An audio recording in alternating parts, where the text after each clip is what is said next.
Hinangaan ng lahat ang kasipagan at dedikasyon ni Kuya Lito bilang isang ama. Naaktuhan kasi natin siyang gamit-gamit ay bulok-bulok, sira-sira, butas-butas at napakadelikado ng bangka. Pero patuloy niya itong ginagamit para makapaghanap buhay at makapaglaan sa kanyang pamilya.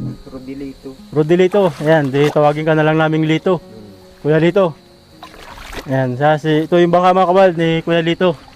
Kaya naman gumawa po tayo ng maliit na bangka para sa kanya nang sa gayon ay maging safety na ang kanyang hanap buhay at makapaglaan muli siya sa kanyang pamilya.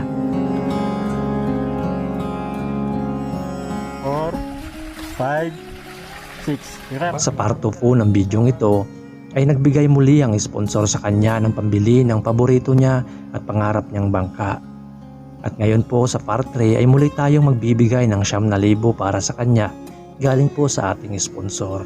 At tingnan natin kung paano na nabago ng sponsor ang kanyang buhay at ang kanyang paraan ng paghahanap buhay.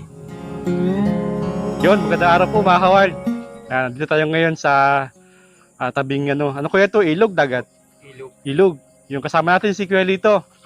Yan, ito na po yung bangka na binili natin galing doon sa ating sponsor na si Ma'am Jo Andelier. Yan, kinabitan na ni Kuya ng lambat, ng makina. Basta Kuya yung yung luma mong bangka. Yung luma mong bangka. Ano baga pinaanod na nung mga Pinanod mo na. Yun. Buti na may doon nagpaanod, may nagsusang nagpaanod na nga. Yun mga kawal, yung lumang bangka na ginagamit ni Kuya Udi, yung butas-butas na, sira na. Yung pinaanod na daw, buti nga. Baka kasi gamitin pa ng iba, baka iba naman yung maaksidente. Dami. Yung mga kawal, kasama natin yung anak ni Kuya. Yan, ano pa ito Kuya? GC. Yan, nagsarang ngayon si Kuya dahil manguhuli tayo ng isda ngayon. Nagawin nila, kapag mataas pa yung tubig, maglalagay sila ng lambat sa gilid para yung mga isdang nandun sa gilid, yan, kapag nagsibas, yun, hindi na sila makakalabas, mahuhuli na sila. Yan, hanggang doon mga kaward, makikita nyo, hanggang doon sa dulo yung lambat. Kaya mamaya kapag hibas na yung tubig, yun, makikita natin yung mga isda dyan mamaya. Yun, meron nga nakikita yung anak ni Kuya. Alam mo boy? Alimango? Dito ka, tingnan natin. Lapit ka dito. Yung binahuling alimango. Ano yan? Parang ano ito? Oo. Ito, laki oh. Mahawal, binahuli si Buboy na. Yun, alimango. Ayos ah. Bangin siya kaya ito. Parang yung may kamandag. Yan. Tingnan ako ng alimango. Tingin. Hindi, yan yung... Yun mga kawal, nakaisang alimango si Buboy ah. Yun mga kawal, kaya pala ganong uri ng bangka yung kailangan dito. Tawag dito ay bilos, yung walang katig. Kasi kailangan nilang makalapit sa lambat para makita nila kung may huling isda. Kaya kung meron nga namang katig, sasabit sila sa lambat. Kaya mahirapan sila. Kaya ganyan pala mga kawal, yung kailangang bangka. Bilos ang tawag dito. Yan, hibas na hibas na. Pasilo. Wala na yata dyan, GC. Naglito na yun dyan. Ilang alimango na kuya nahuli? 3. Oh, ayos. Balik na tayo kuya. Wala na dyan? Wala na dyan, mataas na dyan. Dito yung mapaibas ang Ah. Nabalik na tayo dito. Tingnan ko ng huli mo. Puno na. Grabe yan ah. Ang lalaki wala. Puno na agad mga kaward. Ayan oh. Merong malaking isda, merong mga alimango. Galing ma.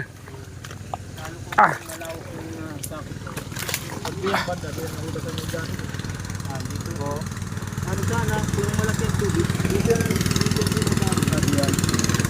Tingnan ko. Tingnan mo na. Yun, minahuling. Yan, banak. At Malimang. ano yun? Uy, anong isda ito? Danggit. Tang. Yan. Alimang. Alimango. 3 daw ito mga kaward, alimango. Yan. Si Pito. Laki nitong. Laking banak. Ayos. Yan, tingin pa tayo. Baka may mahuli pa. Grabe, nalingat lang ako ng kaunti mga kawild. Dami na agad nahuli. Di tayo nakapunta dito kasi lalim ng putik.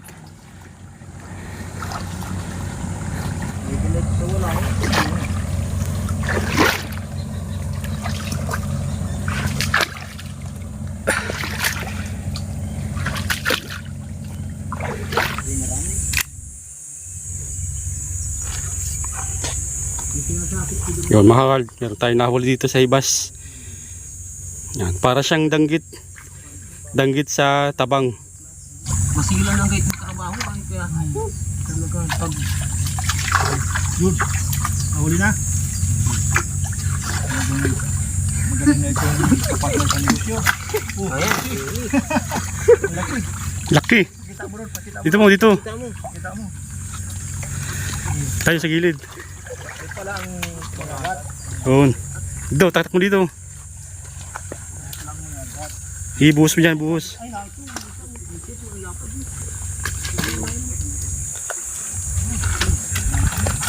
Laki. Anong isda yan? Meron pang nahuling ano. Yun, nakakatakot. Meron ding butiti. 2. 3 butiti. Ayun o.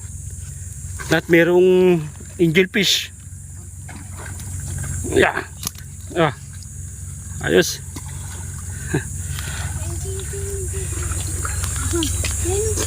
Mayroon na dito. Tigil kayo mo dyan. Wild, anak. Yun. Ayos, lapit na mapuno. Ito pala ang mga agat. Ay, ito butiti. Titi.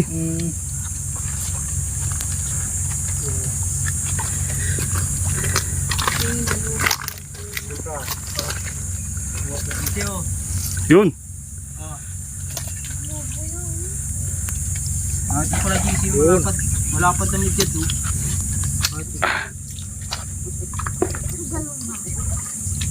Inabot-bot na isda. Jad.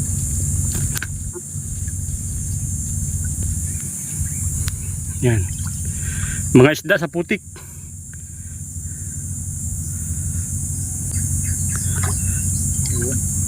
Ayan. Yun. Yun. Kamay-kamay na lang. Yun. Alang ayaw pa magpaano. Yun, 2. Para siyang danggit kaya Rico. Ano yan? Natusok tayo. Ba? Ang sakit ang tanong. Mahapdi. Para pala itong ano. Mantak yan. Lapakin mo ng 3 bisis yung buntot. Ihirapas mo sa kamay mo. 3 pieces. Putulin mo yung buntot, itapal mo dyan sa sugat. Ano yan, ay marara. Tusok tayo mga kawild.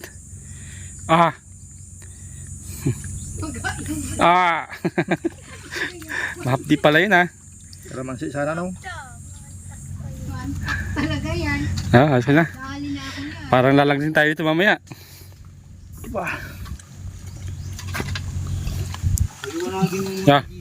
Ang pinakamalaki yan Sap-sap. Kala ko yung kita nakadali sa iyo. Lagdat yun ay. Kitang. Yung kitang ang matindi na. Mahapdi, parang ano. Yun. Yun. Kaisa. Ano yan, banak. Banak. Ayun na. Yung sinalubong ka dyan. Nakulong dito at dito yung parteng may tubig na naiwan. Lapad yung midyan. Great. Hindi nakakita akong malalim pa siguro. Wala yung kitang. Uy, naroon. Sige dyan, tapat mo dyan. Yan, huli na. Lapad yan. Parang yan ang mas masakit makatusok. Sige, hagas mo dito. Yun. Ito, maputusok ulit tayo. Lahat pala sa ulo ang hawak, ano? Pag sa buntot ng hawak. Ay, papalagang ka niyan sa ulo. Yun. Lapad. Lapad. Uy, alimango. Uy! Talagang. Yun. Alimango muna. Para hindi tayo matusok. Yun. Lapad. Lapad. Kasi lapad ng dahon. Okay. Pa. Ano naman to? Ito, medyo maliit. Parang abo ito, abo. Ay. Nice. Kitang. Ulam na rin yan. Yun, kaya pa mga ka-wild. Kasi dito naipon yung, na yun. Kitang, hindi na makamandag. Parang siya yung ano. Hindi na makamandag, kitang.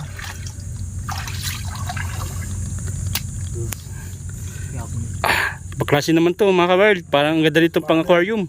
Makamandag yan. Yun. Parang pang aquarium yung ano niya oh. Ganda. Oh. Pero ikawali mo natin yan. Ano pa? Ano pa yan? Paliwanagin lang.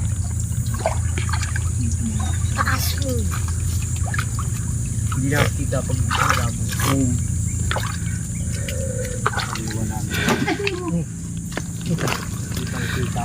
Mga ka-wild, marami-rami na yung nahuli. Palagay mo kuya, ilang kilo na? Ano na yan? Kulang-kulang 3 na siguro. 3. Pwede, mga 3 kilo na ito. Yan, mga ka-wild. Dami na.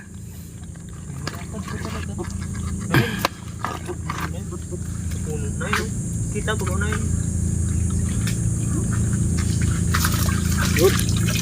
Huli na naman ah.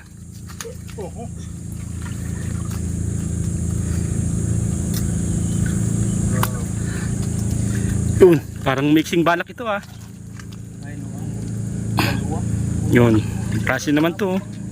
Parang Parangan na malaki. dami pang midyat. Dalag sa dagat. Dalag sa dagat. Ito nakawala yung sangkitang. Yun. Sa ulo mo hawakan. Dahil butis nila ito ah. Yun, wala lapad. Maraming lalapad dito pala. Hindi ka na pwede pala malayo kuya. Yun, anong ang ganda yan ah. Bataway. Taway. Wala. Nirala ko dito maglambat sa kampo dito. Lagi ako ito sa ibaba. Dami to. Yun, laki. Yun, huli. Ano yan? Isdalag. Papuli ang kung tawagin dito. Malapad pa dito. Ito ay angot. Yun. Ano angot.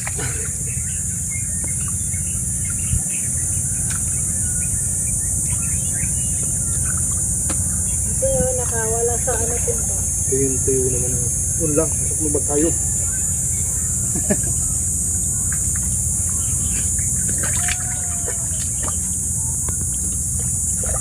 Ang kulagi ay yung malalaking area lang. Oo. Hindi ka dito. Pero kung mahaba ang lambat ko, makakabalot ng ganyan kalaking basod eh. Oo. Ayan po sa ano. Tapos pa yan ay sa ganyan Ayan ano. o, sa may lambat. Ayan. Ayan sa bato. Oo. Yun, isa. So nakatinik. Maglabas. Walang butot. Ah, ibang klase. Oo, yung puso-puso. May kapansalan din palang isda. Nagkakaroon din ng ganyan sa tilapia ay. Ito kuya, ano? Dito gaya ng isda. Ah, dami. Ayun. Takbo na yung alimango. Dito ay pagkasi. Saan isang alimango? Ba't dalawa na lang yan? Tatlo baga na yun. Dami no?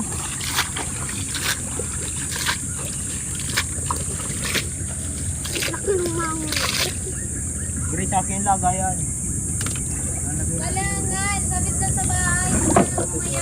Ayun, daming nahuli mga kawal. Wow, wala pa do. Bubo ko dati yung malalaki. Wala nga sabi at wala nga. Dito, plastic. Ah, Ayos. talagang lapad ito. Ito pinakamalaki. Ano? Kasi itong lapad nito. Sarap ito mga kawal, lalo pang prito. Yan, grabe kamandag yan oh. Tilapia yung malalaki na. Dalang kami ng pangsilag nila. Ito mga kawal, yung alimango. Yan, pinutulan na ng sipit kasi baka masipit pa oh. Yung sipit, nagkaragatan na oh. Nagputulan sila. Nagkagatan pala, kaya Wala, sinaid na namin. Tinaid niya. Hindi mo ako tiniraan.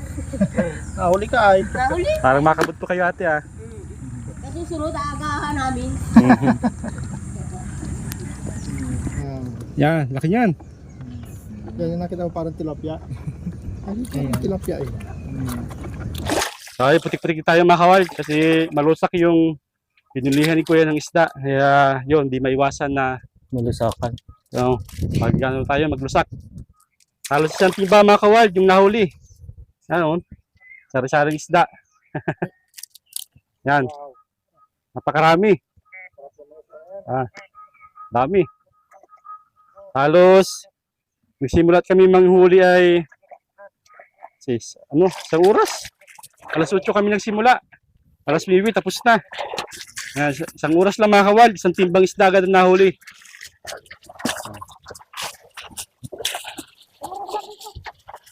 Ano pa mo dito kuya? Pangbinta o pang ulam-ulam lang ninyo? Ang ulam-ulam lang.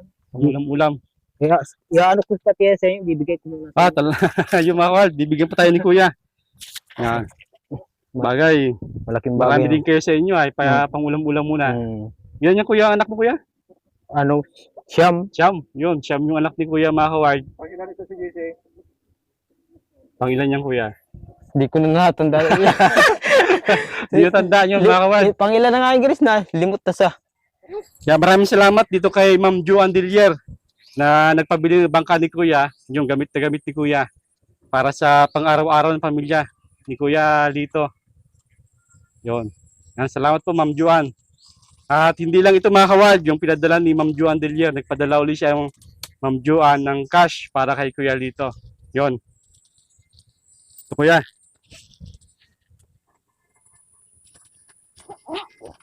Dalawa. Tatlo. Apat. 5. 6. 7. 8. 9. Mga kawal, nagpadala si Ma'am Joan de Leon ng 9,000 para kay Kuya Lito, para sa iba pang pangangailangan niya, para mas mapangalagaan ni Kuya yung pangangailangan ng kanyang pamilya. Ano gusto mo sabihin Kuya kay Ma'am Joan? Maraming salamat po sa inyo. Sa ibinigay ninyo sa aking tulong ulit.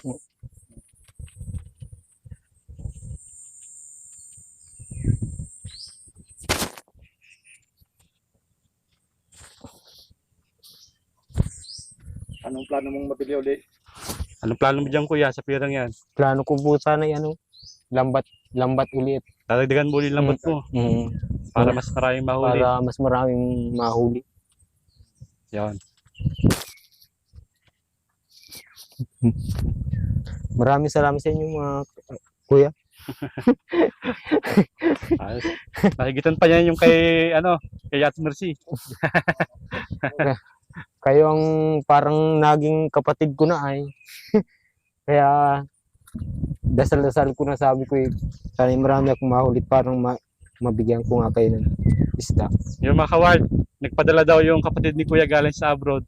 Pinadalan yung kapatid ni Kuya, pero si Kuya hindi nabigyan. Siguro mas malaking pangailangan ng kapatid ni Kuya, kaya yun lang yung pinadalhan. Pero hindi naasahan ni Kuya. Yun, meron din sa kanya naghihintay na pagpapala galing kay Ma'am Joan Dillier. Maraming salamat po, ma'am. maraming salamat po, Ma'am Joan. Marami na kayo na ibigay sa akin tulad ng bangka. Tapos ito na naman. Kaya laking pasasalamat ko po sa inyo. Hindi ko akalain na mabibigyan uli ng gaito. Yan, medyo malaki-laking halaga yan Kuya. Kaya ang gagawin ko, bibili ko uli ng isa pa ng gaito Yan, sa panglambat. Para mas maraming mahuli. Mas maraming mahuli. Para hindi lang pampamilya, may pambinta pa Yan. Kasi ngayon, pang-pamilya lang mga kawal yung huli ni Kuya. Yung kasama niya, katulong niya itong hindi niya alam ni Kuya Lito kung pang ilan to. Kasi siyang pala itong anak ni Kuya. Sobrang Para siyang mga kawal, para siyang foreigner. Bulaw yung buhok niya, Sa sobrang katrabaho ay di na maalaman ng ano. Oo. Di na. Busy na sa siya. trabaho. Kaya di na malaman kung Mm. pang ilan. Buti tanda po ko yung mga pangalan. Yung mga pangalan ang Yun. kung ilan ano nakalimutan na. Pero ngayon madadagdagan pa ng isang gaito pa ay mas marami na ako mahuli. Kaya malaking pasasalamat ko ng marami. Si Huy. Yun mga kawal. Yan, maraming salamat ulit, Ma'am Juan. At shoutout pala dyan kay kay Nugnog ng Labo. Nugnog Yan, shoutout sa iyo. Maraming salamat sa panonood ng inyong pamilya. Yan, nalimutan ko yung apelyido ni Nugnog. Yan, nakita ko dyan sa diet. Salamat sa iyo, Nugnog. Maraming salamat.